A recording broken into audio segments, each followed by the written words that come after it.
Before you turn 40, there are 5 watches you need to own. Not 5 watches you should look at, not 5 watches to add to a wish list. 5 watches that should be in your collection, on your wrist, worn. Each one fills a different role: a daily driver, a dress watch, an icon, an adventure piece, and a beater. 5 watches, 5 roles. Let's build the perfect collection. Number 1. The Omega Speedmaster. If you only own one iconic watch in your life, this is it. This is the watch that went to the moon, not as a marketing stunt, not as a sponsorship deal. NASA tested every chronograph they could find, and the Speedmaster was the only one that survived. Extreme heat, extreme cold, vibration, vacuum. Everything else broke. This one didn't. Look at that dial. The black face, the 3 sub-dials, those tapered hands. This is a watch that hasn't fundamentally changed since 1957, and it doesn't need to because the design is already perfect.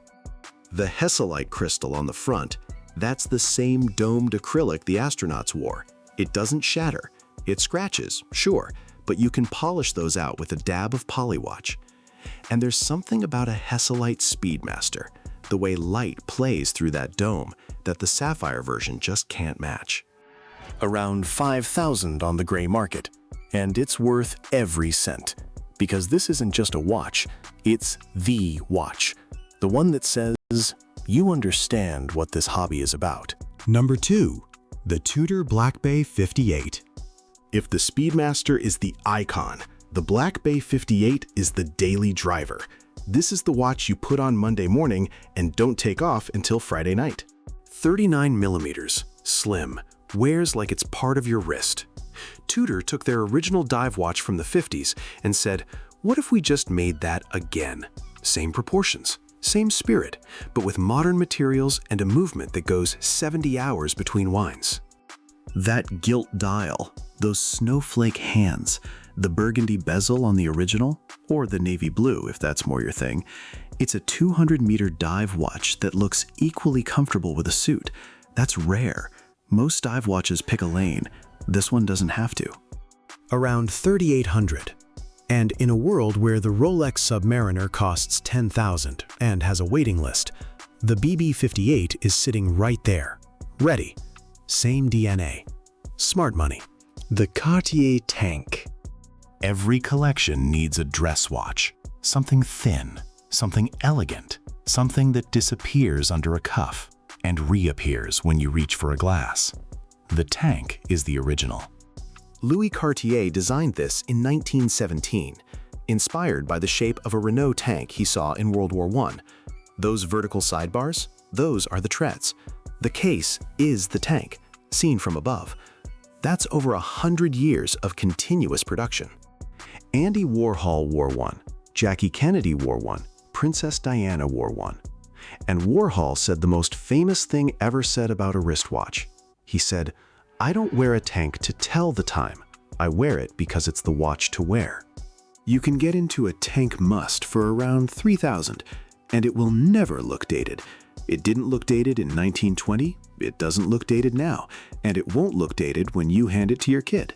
Number 4. The Seiko Alpinist. You need an adventure watch, something you can throw on a NATO strap, take camping, take hiking, take traveling, and not worry about it. That's the Alpinist. This watch was built for Japanese mountaineers.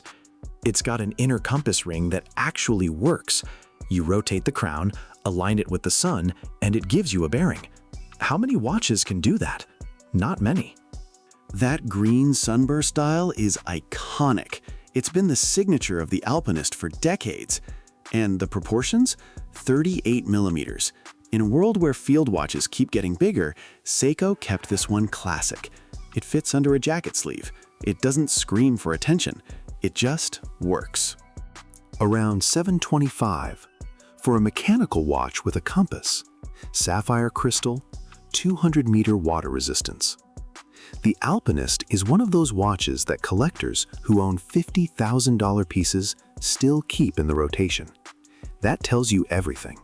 And number 5, the Casio G-Shock GA2100, better known as the Casioke. Every collection needs a beater, a watch you can drop, a watch you can wear in the rain, in the dirt, in the gym, a watch that does not care what you do to it. That's a G-Shock, always has been. But the GA2100 is different. Casio took the G-Shock toughness and put it in a case that actually looks good. The octagonal bezel, the thin profile. People call it the Casioke for a reason. It borrows the Royal Oak silhouette, and somehow, at $100, it works.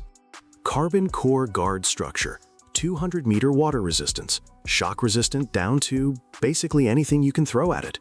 LED light, world time, stopwatch, timer, 5 alarms, all in a watch that weighs less than most dive watches. About $100, $100, and you will never baby this watch. That's the whole point. You wear the Speedmaster to impress. You wear the G-Shock to forget you're wearing a watch at all. So there it is, 5 watches, 5 roles, an icon, a daily, a dress watch, an adventure piece, and a beater. All 5 together under $13,000, and you've got a collection that covers everything. No gaps, no redundancy, just 5 watches that do exactly what they're supposed to do. If you got value out of this, drop a like, subscribe, and save this video, because building a real collection starts with knowing what to buy.